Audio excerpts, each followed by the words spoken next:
Assalomu alaykum. Mana Nexus mashinamizni olib keluvdilar. Okamlarda hozir bo'tgan muammo talot prokladka kuyib qolgan edi.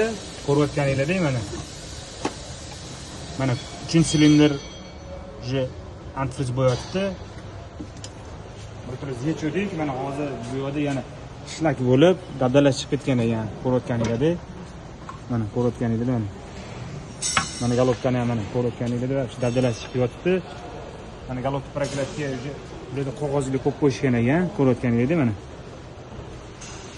bu okamlarning endi galopkalarini mo'ka qilib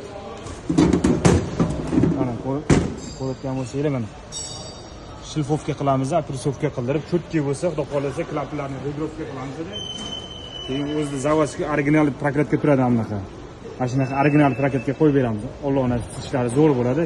Kimga mana shunaqa xizmatlarimiz kerak bo'lsa, boshqa nomer qo'yib qo'yamiz, aloqaga chiqib chiroyli qilib beramiz.